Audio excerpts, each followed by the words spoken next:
Yan mga ka-idol. So pinalitan natin yung kanyang tama ang ating diagnose.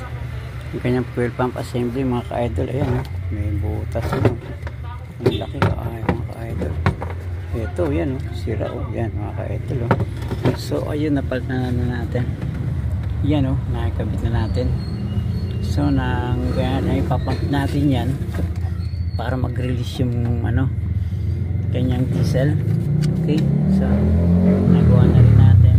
Okay, then check natin yung kanyang heater plug.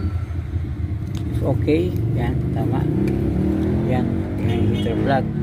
Dapat i-on natin yung susi nya. Then check natin yung kanyang heater plug is okay. Yun mga ka-idol may ilaw so good ng kanyang heater plugs, diba?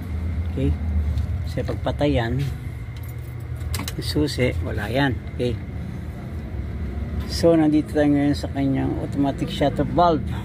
Yan yung wiring ng kanyang automatic shutoff valve. Check natin yan.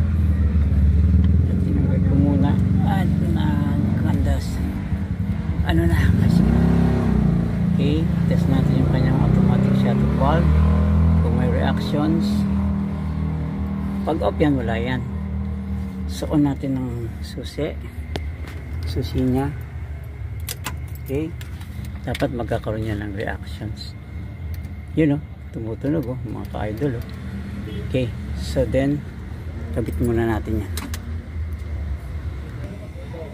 Okay mga ka-idol, yan na, nakabit na natin ang kanyang automatic shutoff valve.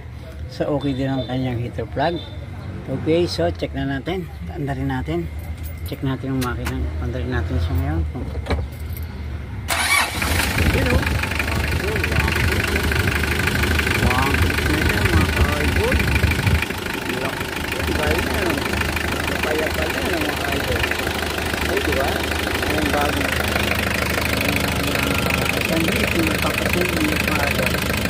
Okay, ano lang mga ka-idol, sa mga ka-vintage, sakali na encounter yung mga problema, magkakatali lang DIY lang mga ka-idol.